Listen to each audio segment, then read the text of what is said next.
Arte gótico francés.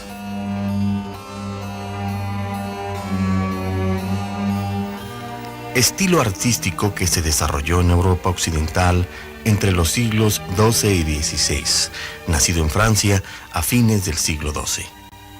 La arquitectura gótica utilizó la bóveda de crucería ojival, el arco apuntado, los arbotantes y contrafuertes y las grandes vidrieras con los que consiguió crear monumentos de gran altura y luminosidad.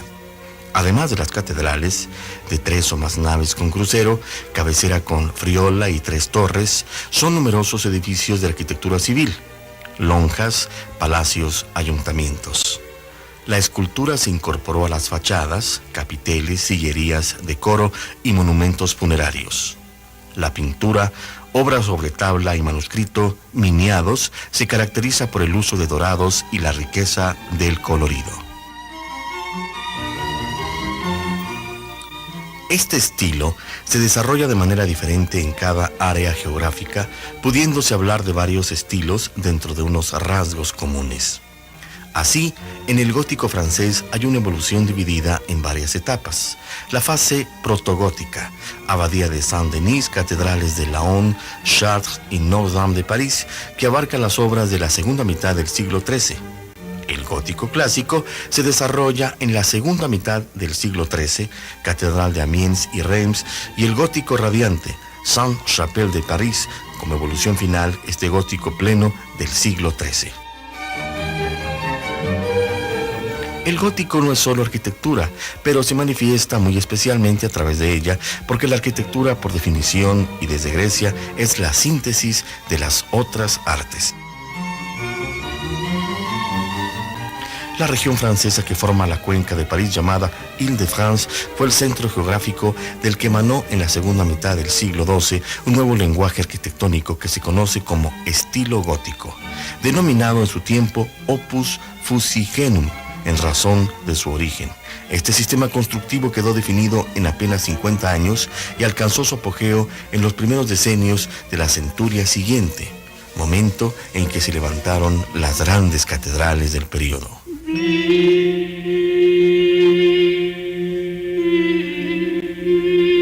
Arquitectura ojival.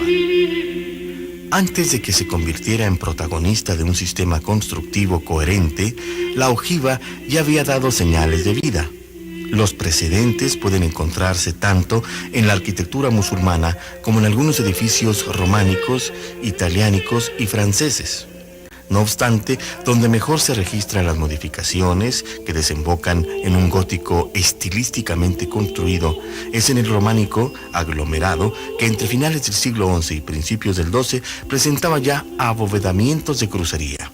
Además de la bóveda de crucería, aparecieron los contrafuertes y arbotantes ocultos, todavía bajo cubiertas, y los muros desdoblados a la altura de las ventanas mediante galerías que más tarde darían el modelo del triforio.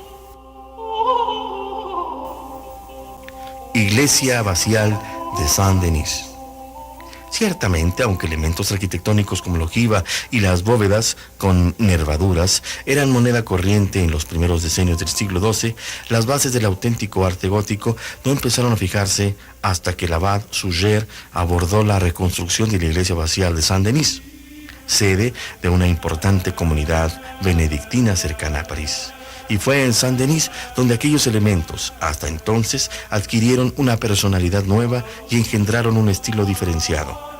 Amigo y protegido de los reyes, Suger no fue el maestro de la obra, pero dirigió la construcción y la impregnó de sus concepciones, que en síntesis consistían en edificar la casa de Dios con el mayor esplendor y magnificencia, de modo que la transitoria belleza de la obra anunciase la eterna hermosura celestial.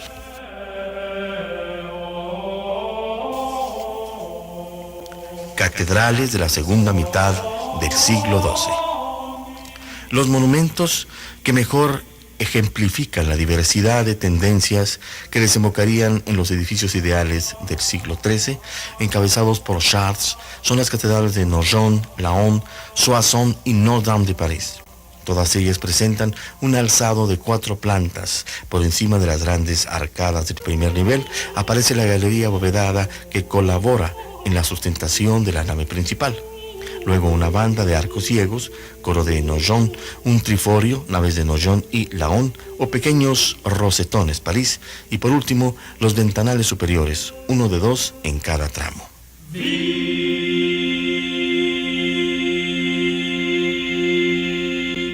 El gótico pleno. Hacia la primera mitad del siglo XIII se sitúa el momento principal de la construcción de las grandes iglesias francesas, que se denominan también catedrales reales porque son los reyes, junto con los obispos, los promotores de su realización. Chartres y sus primogénitas.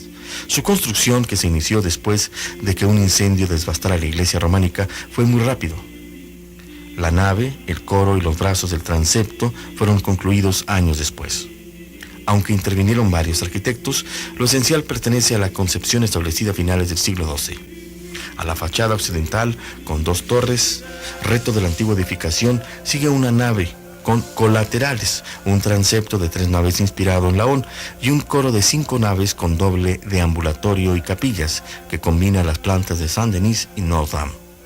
El transepto se encuentra exactamente en medio de la nave y del coro, formado con ellos una unidad indisoluble y dando así idea del proceso de clarificación que el arquitecto había aplicado a los modelos anteriores.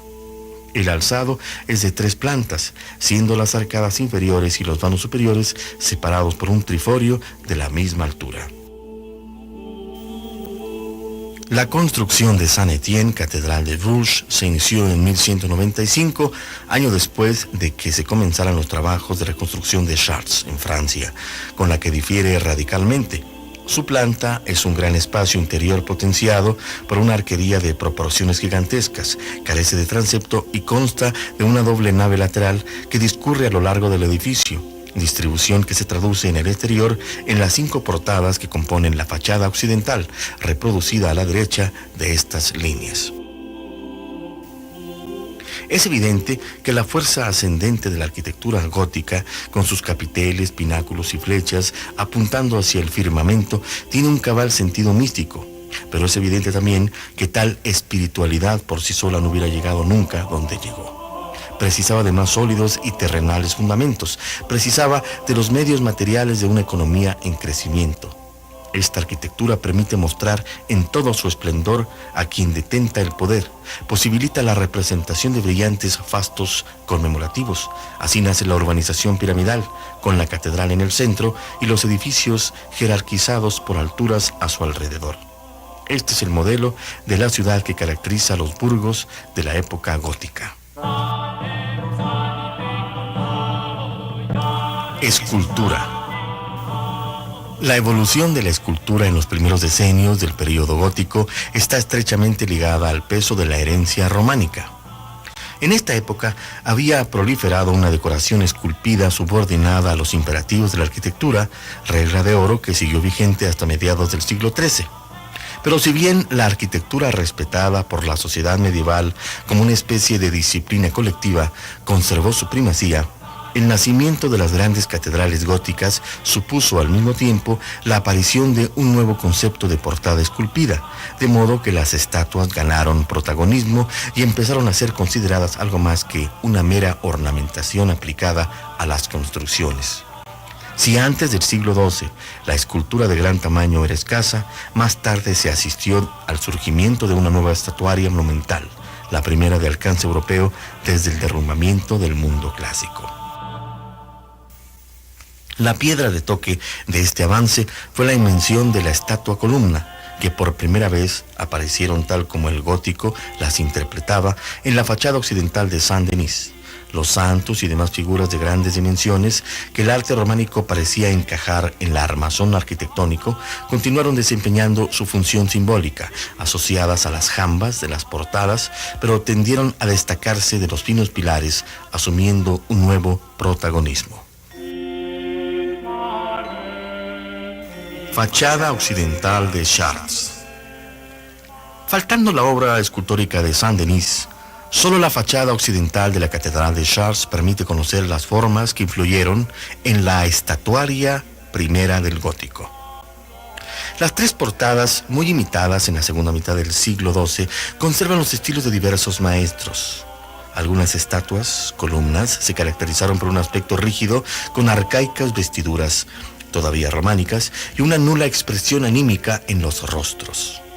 Otras figuras, especialmente las de los tímpanos y el Cristo del Parteluz de la puerta central, presentan ya rasgos más evolucionados. Y aunque siguen siendo irreales, se han humanizado. Los personajes estáticos y graves han salido de su ensimismamiento románico y comienzan a tener una expresión naturalista en los rostros, extrañamente vivos, aunque todavía ausentes. Característica común en el tratamiento de los ropajes son los finos pliegues paralelos, minuciosamente trabajados, que caen formando delicadas ondulaciones y refuerzan la impresión de inmovilidad del conjunto. A este modo lineal de esculpir los vestidos pegados a los cuerpos, como si encerrasen a los personajes, envolviéndolos en alargadas fundas, se le ha llamado estilo mojado. Pintura. La pintura gótica propiamente dicha arrancó más de un siglo después de que la arquitectura hubiera cerrado la página románica y encarado decididamente el camino del gótico. Este proceso de adaptación a las nuevas tendencias se extendió aproximadamente desde 1150 hasta 1250, denominándose período primitivo de transición. A esta etapa siguió el llamado gótico lineal o franco-gótico. San Luis apareció como el promotor de un arte cortesano que tendría en París su centro indiscutible, Jean Pucelle a su más destacada figura. La pintura se impregnó de un ideal aristocrático, rindiendo culto a la belleza y al lujo como signos del espíritu, pero también registrando decisivos avances en cuanto a la plasmación del movimiento y el espacio, introduciendo las primeras tentativas de perspectiva empírica. Paralelamente, aunque la vidriera y la miniatura mantuvieron su predicamento, la pintura sobre tabla comenzó a gozar del favor de los poderosos. La técnica más utilizada fue el temple, consistente en templar el color en polvo por medio de aglutinantes para poder así trabajar con él. Pintura gótica primitiva. En el período de transición, segunda mitad del siglo XII y primera del siglo XIII, puede decirse que el arte de la vidriera reemplazó a la pintura mural.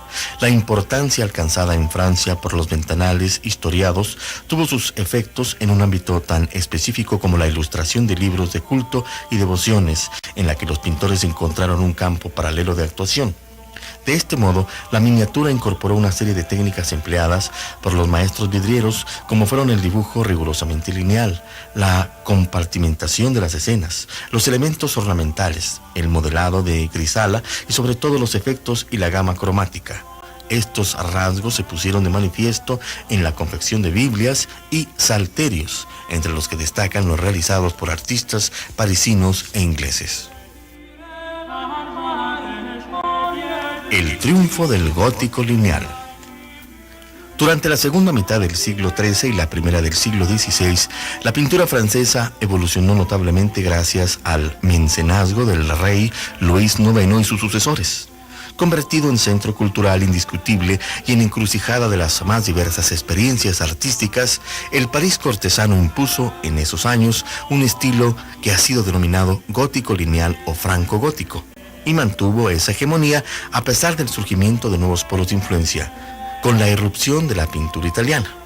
Aunque la miniatura siguió desempeñando un papel de primera línea, el hecho de que los grandes conjuntos de vidrieras estuvieran ya concluidos en esa época desplazó el interés de los creadores hacia la realización de retablos frontales del altar y políptico, lo que impuso el desarrollo de nuevos conceptos y técnicas que dieron origen a la pintura moderna.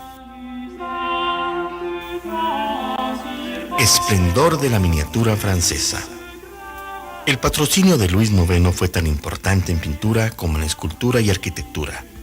Este monarca creó una biblioteca de manuscritos y encargó numerosas obras que marcaron el comienzo de un nuevo estilo.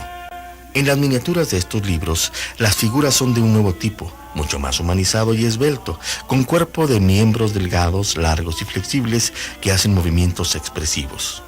Todo rastro de rigidez en los pliegues ha desaparecido y los ropajes caen con naturalidad, dibujando amplias ondas en formas de V, similares aún más evidente en las cabezas, cuyas facciones y cabellos están realizados mediante menudos trazos de gran virtuosismo.